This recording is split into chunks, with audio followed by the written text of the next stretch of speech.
Escape velocity का हम expression एक और फॉर्मेट में कर रहे हैं जो इससे पहले वाले व्हाइट बोर्ड पर यहां लिखा हुआ था। Escape velocity √2 upon R E square. तो बच्चों अब जीएमई की जगह पर जैसे ही आप जी आर ई लिखेंगे, जी आर ई का स्क्वायर, सॉरी जी आर ई है, ये जीएमई अपॉन आर ई है बेटा, जीएमई अपॉन आर ई, और ये आर ई स्क्वायर और ये आर ई, उसको सही कर लीजिएगा। ये हो गया √2 तो फ्रॉम द सी लेवल, समंदर के किनारे खड़े होकर अगर आप जी की वैल्यू देखेंगे तो 9.8 मीटर पर सेकंड स्क्वायर, और अर्थ की रेडियस पहली बार लिख रहा हूं आपके सामने 6.4 इंटू 10⁶ मीटर पर सेकंड होती है, सॉरी मीटर होती है। तो एस्केप वेलोसिटी जो है वो हो जाएगी √2 इंटू 9.8 इंटू 6.4 इंटू 10⁶। इसको सॉल्व करोगे तो ये आएगा 11.2 किलोमीटर पर second. This is the escape velocity from the earth surface.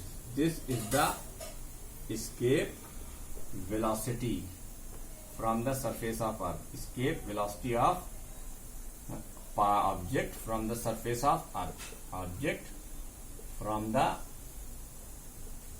surface of earth.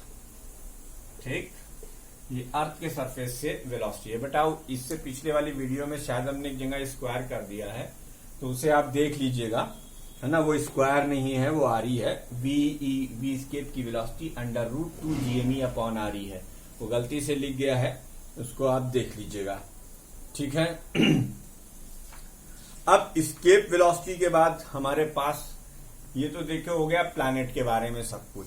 अब हम लोग करेंगे सैटेलाइट। सैटेलाइट क्या होता है भाई? सैटेलाइट आर्टिफिशियल भी होते हैं और सैटेलाइट नेचुरल भी होता है। जैसे अर्थ का एक नेचुरल सैटेलाइट है मून, अर्थ का एक नेचुरल सैटेलाइट है मून, जबकि हमने बहुत सारे सैटेलाइट यहां से लॉन्च करके डिफरेंट ऑर्बिट में उसको रिवॉल्व करा रहे हैं। तो आइए अब हम सैटेलाइट के बारे में पढ़ेंगे। सैटेलाइट, ये वीडियो को पॉज करके आपने नोट कर लिया होगा। सैटेलाइट के बारे में जानेंगे हम। तो सबसे पहले हम जानेंगे ऑर्बिटल वेलोसिटी ऑफ सैटेलाइट, फिर उसके बाद टाइम पीरियड ऑफ सैटेलाइट, ठीक है। और बस ये दो टॉपिक और रह गए और कैप्लस लॉ रह गया। तो ऑर्बिटल वेलोसिटी या orbital velocity of satellite. Satellite तो आप जानते ही हैं, मून अर्थ का नेचुरल सैटेलाइट है, जबकि हमने बहुत सारे सैटेलाइट अपने एक्टिव और पैसिव कम्युनिकेशन के लिए अर्थ से भेज रखे हैं। तो मान लेते हैं कि हमारे पास एक, ये हमारी अर्थ है, थोड़ा छोटा सा अर्थ लेंगे क्योंकि हमें इसके सेंटर पर इसका मास m ही कंसीडर करो और इसकी रेडियस तुम r e ले लो, इसकी रेडियस तुम r e ले लो, ठीक। इसके चारों तरफ एक फाइनाइट हाइट पर एक छोटा सा सैटेलाइट जिसका मास m है वो घूम रहा है। छोटा सा मास m घूम रही है, सैटेलाइट है। Consider a satellite of mass m। Consider a satellite of mass m। Satellite of mass m moving around earth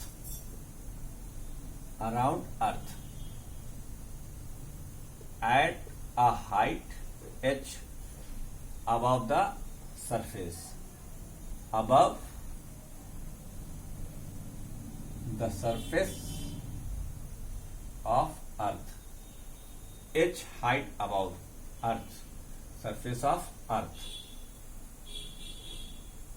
यानी बेटा ये जो हाइट है ये कितनी है? h है। अब अगर सेंटर से ये देखी जाएगी तो ये h plus R E height हो जाएगी। कितनी हो जाएगी? h plus R E height. आपको यूनिफॉर्म सर्कुलर मोशन या सर्कुलर मोशन के चैप्टर से ये बात अच्छे से पता है कि अगर कोई ऑब्जेक्ट सर्कुलर मोशन में रिवॉल्व कर रहा है तो उसके पास एक लीनियर वेलोसिटी होती है, यहां पर वो वेलोसिटी ऑर्बिटल वेलोसिटी कहलाएगी। लेकिन इसको सर्कुलर ट्रैक पर घुमाने के लिए सेंट्रीपिटल फोर्स चाहिए, और सेंट्रीपिटल फोर्स मौके पर मौजूद फोर्स का नाम होता है। आप जानते हो दो मासेस एक दूसरे को अट्रैक्ट करते हैं, यानी उनके बीच में फोर्स ऑफ ग्रेविटेशन होता है, ठीक है। तो the force of gravitation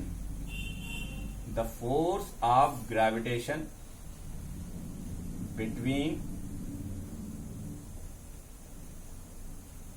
satellite and earth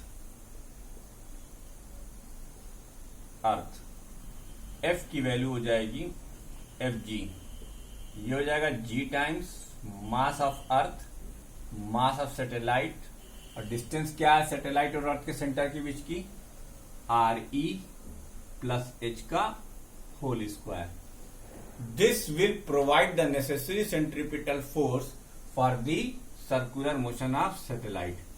this will provide necessary centripetal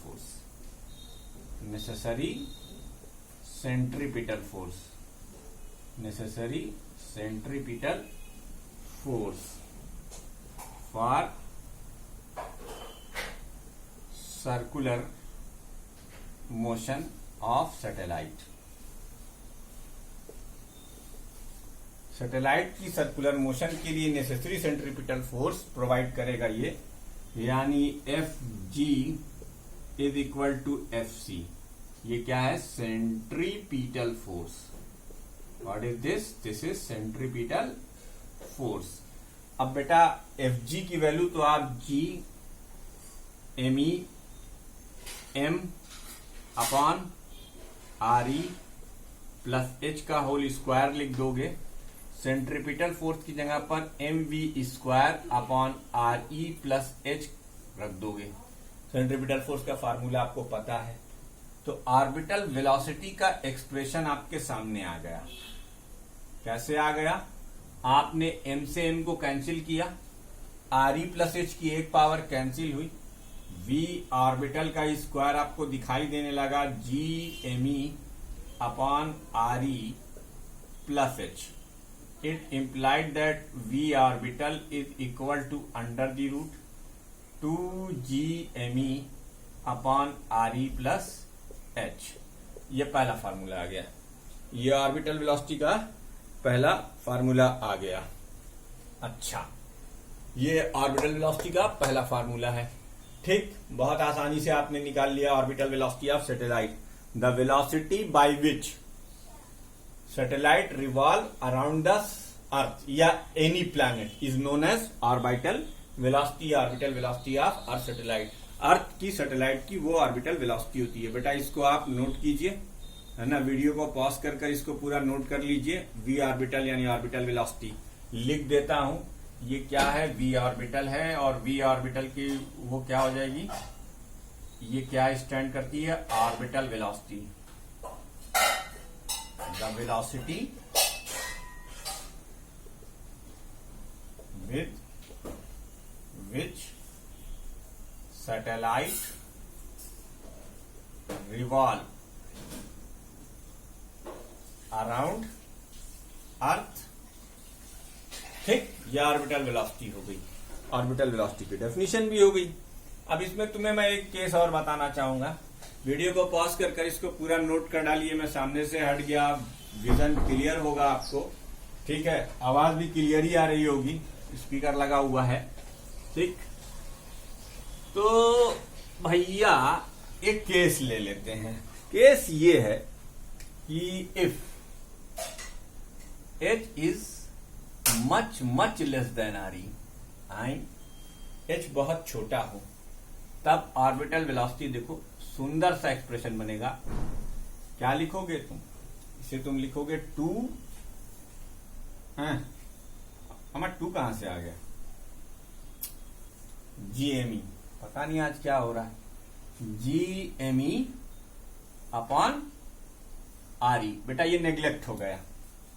अब तुम्हें मालूम है कहीं अगर GME लिखा हुआ है तो उसकी जगह तो हम लिख सकते हो GRE का स्क्वायर। तो V ऑर्बिटल का एक और फार्मूला क्या आ गया, GRE स्क्वायर अपॉन RE, कम का 2 पीछा ही ना छोड़ ला, GRE हो गया। ये ऑर्बिटल वेलोसिटी आ गई अंडर रूट GRE। ठीक है, तो एक फार्मूला तो ये है GME अपॉन RE और एक फार्मूला ये है G इंटू RE। याद करो, ऐसी अभी हमने तुम्हें एस्केप वेलोसिटी का फार्मूला भी सिखाया था। चलो इसको इक्वेशन नंबर मान लो, ये ऑर्बिटल वेलोसिटी है और ये VE क्या है, एस्केप वेलोसिटी। एस्केप वेलोसिटी क्या होती है भाई, ये होती है अंडर द रूट 2 GRE, इसीलिए बार बार ये 2 आ रहा था। इक्वेशन नंबर 2, एक काम करो, अगर हम लिखें V escape upon V orbital तो ये हो जाएगा अंडर रूट 2 GRE, बड़का अंडर रूट ले लो, सबको एक ही तंबू में ले लेते हैं GRE, तो ये आ जाएगा रूट 2। इसका मतलब क्या हुआ कि किसी भी प्लैनेट से एस्केप वेलोसिटी उसकी ऑर्बिटल वेलोसिटी के रूट 2 टाइम्स होती है। VE is equal to root 2 VO। ये आपके एग्जाम में पूछा जा सकता है कि prove that orbital velocity is root 2 times, sorry escape velocity is root 2 times orbital velocity. तो ये हो गया ऑर्बिटल वेलोसिटी। अब इसी पे वीडियो को पॉज कर इस रिलेशन को भी नोट कीजिए। अब हम लोग इसका टाइम पीरियड निकालेंगे। क्या निकालेंगे, टाइम पीरियड। तो भैया टाइम पीरियड का सीधा फार्मूला है circumference divided by linear velocity. Circumference divided by linear velocity. तो time period of the satellite, time period of satellite T is equal to circumference divided by linear velocity. Circumference की value 2 पाई, चलो ये वाली मान लेते हैं, H plus RE है, और लीनियर वेलोसिटी यानी ऑर्बिटल वेलोसिटी। यहां लीनियर वेलोसिटी क्या है, ऑर्बिटल वेलोसिटी। बेटा ऑर्बिटल वेलोसिटी का जरा फार्मूला रखिए, तो H plus RE divided by under root 2GM upon RE plus H। तो इसे हम लिख सकते हैं 2 पाई अंडर दी रूट। बेटा ये जब अंडर रूट के अंदर जाएगा तो ये स्क्वायर हो जाएगा, तो H प्लस RE का होल क्यूब अपॉन 2GM। ठीक है, अब आप जानते हैं एक फार्मूला तो ये आ गया भाई, एक फार्मूला तो ये आ गया। ये मैं लीनियर वेलोसिटी यानी orbital velocity under root 2GM upon RE plus H। अरे यार ये ऑर्बिटल वेलोसिटी यहाँ 2 नहीं रहेगा, क्यों गड़बड़ हो रहा है, इतना 2 नहीं रहेगा, तो H प्लस RE का होल क्यूब अपॉन GM। एक फार्मूला तो ये आ गया भाई। अब अगर आप चाहें तो आप लिख सकते हैं G is equal to GM upon RE plus H का होल स्क्वायर। तो इसका मतलब जहां GM लिखा हुआ है वहां आप लिख सकते हैं GRE प्लस H का होल स्क्वायर। तो लिख दो भैया, टाइम पीरियड का तुम्हें दूसरा फार्मूला दिखाई देने लगेगा, अंडर द रूट 2 पाई, ये हो गया H प्लस RE का whole cube divided by H upon R plus H RE plus H का होल स्क्वायर, यानी 2 pi under the root H plus RE upon G। ये टाइम पीरियड का दूसरा formula आ गया। बस इतना ही करो, इससे ज्यादा की जरूरत नहीं, इससे ज्यादा की जरूरत नहीं है। आप बस इतना ही कर लीजिए, यही बहुत आसान होगा हमारे ऊपर हैं। इसी में से आपका क्वेश्चन 6 मंथली और फाइनल में बन जाएगा। This is strictly according to the reduce syllabus. Geo satellite, polar satellite, weightlessness और बाइंडिंग एनर्जी, ये सब आपके यहां से एक्सक्लूड कर दिया गया है। आइए बिना समय को गंवाए हुए हम कैप्लर्स के 3 प्लैनेटरी लॉज ऑफ मोशन सीख लेते हैं, है ना। कैप्लर्स के 3 प्लैनेटरी लॉज ऑफ मोशन, जो कि आपका पहला टॉपिक था, उसे हमने लास्ट बना दिया। बेटा वीडियो को पॉज कर इसको नोट कर लीजिए। अब हम कैप्लर्स के 3 प्लैनेटरी लॉज ऑफ मोशन सीखेंगे। बहुत आसान है ना। बस ये 3 लॉज आप याद रखेंगे, लिखने के लिए आता है, ठीक। पहले ही इसकी प्रूविंग भी थी, लेकिन अब वो हटा दी गई। तो Kepler's law of planetary motion, this is the final topic of this chapter. Kepler's law of planetary motion, Kepler's laws of planetary motion. अब आप प्लैनेट के बारे में जानते हैं, तो आप प्लैनेट के बारे में जब आप जान गए तब आप उसकी लॉस पढ़िए। तो इनका जो पहला लॉ है वो लॉ ऑफ ऑर्बिट कहलाता है। क्या कहलाता है? Law of orbit. क्या है? Law of orbit. All planets around the sun. Statement क्या है भाई? All the planets around the sun, revolve in elliptical orbit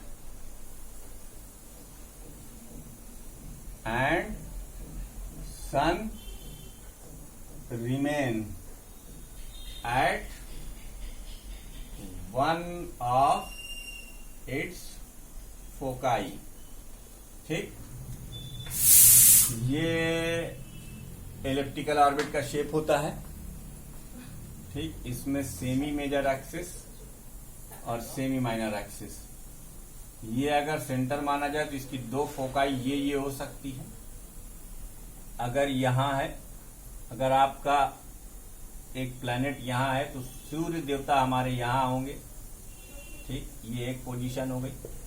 ऐसे ही अगर दूसरी एलिप्टिकल ऑर्बिट हम कंसीडर करें, थोड़ा सा कॉम्प्रोमाइज कीजिएगा इधर से, जगह की तंगी के कारण।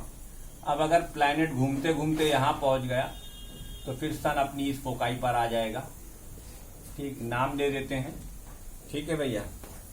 तो all planet revolve around the sun in elliptical orbit and sun remains at it one of its focus.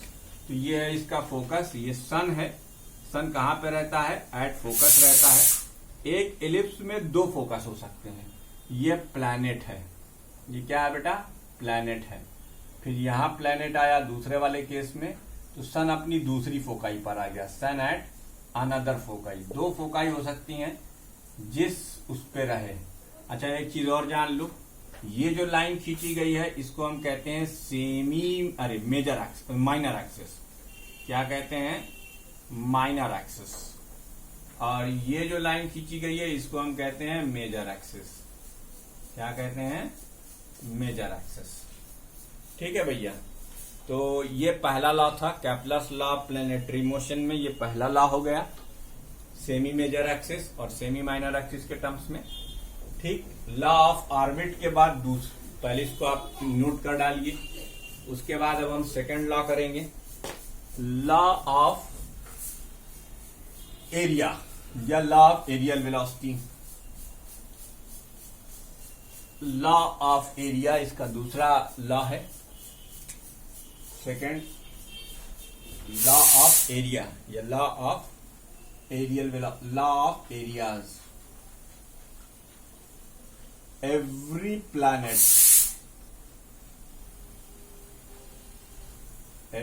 planet sweeps out equal area. झाड़ू की तरह ऐसे अभी दिखाता हूं चित्र में। Sweeps out equal area in equal interval of time, that is aerial velocity. Aerial velocity of the planet remains constant इसका मतलब dA/dt यानी rate of change of area, इसको आप एरियल वेलोसिटी कहेंगे। क्या कहेंगे? Areal velocity. ये जो आपकी एरियल वेलोसिटी है ये कांस्टेंट रहेगी। ये जो आपकी एरियल वेलोसिटी है ये कांस्टेंट रहेगी। एरियल वेलोसिटी आपकी कांस्टेंट रहेगी, dA/dt, इसे हम कहते हैं एरियल वेलोसिटी। एरियल वेलोसिटी क्या रहती है? कांस्टेंट। और ऐसा होना भी चाहिए। आपने पढ़ा है कंजर्वेशन ऑफ एंगुलर मोमेंटम। तो जब मान लो ये सन है, अरे ये एलिप्टिकल ऑर्बिट है, हमारे सूर्य देवता फिलहाल इस फोकाई पर विराजमान है, ठीक। हमारा प्लेनेट पहले इस पोजीशन से इस पोजीशन में आता है, ठीक।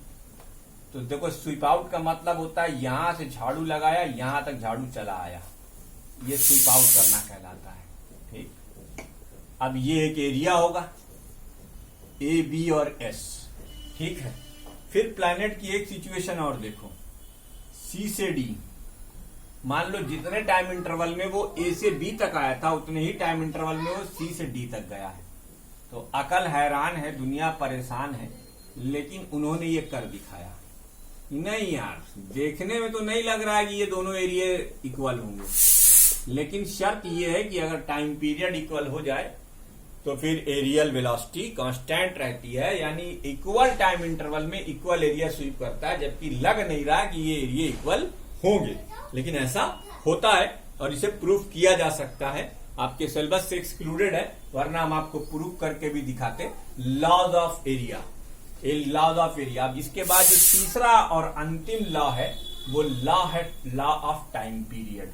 तो बेटा इसको भी व्हाइट बोर्ड को नोट करके मिटा लो, वो नोट कर डालो। Law of time period,